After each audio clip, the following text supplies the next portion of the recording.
Militer Rusia dan Ukraina memperbarui informasi terbaru dari garis depan konflik 28 Mei 2023. Secara khusus, kubu Rusia terus-menerus menekan penduduk setempat, mengancam akan mendeportasi dan menyita properti.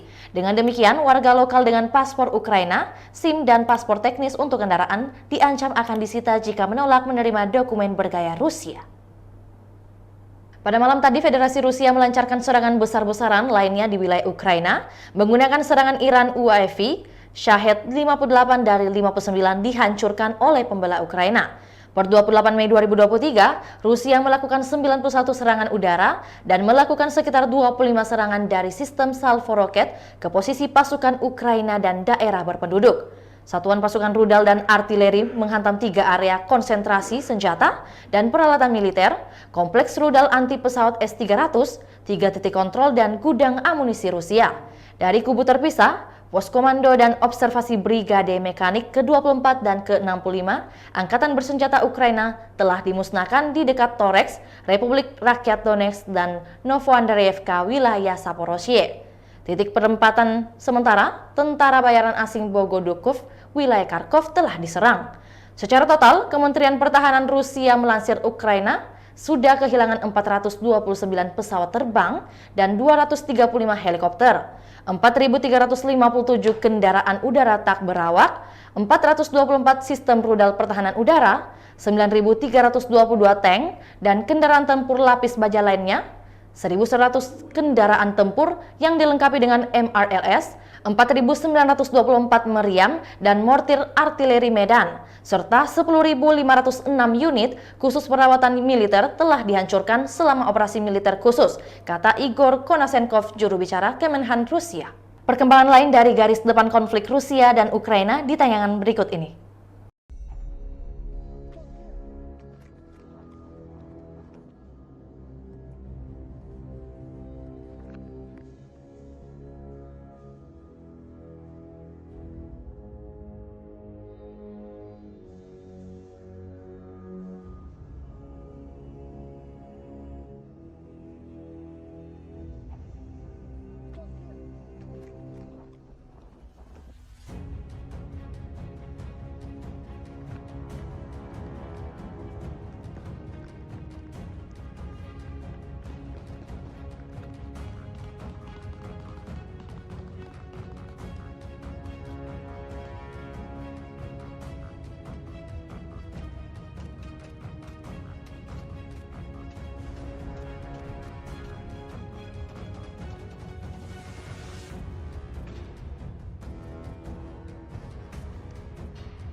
Saksikan perkembangan terbaru konflik Rusia dan Ukraina hanya di kanal YouTube Tribun Timur. Terima kasih sudah nonton. Jangan lupa like, subscribe, dan share ya.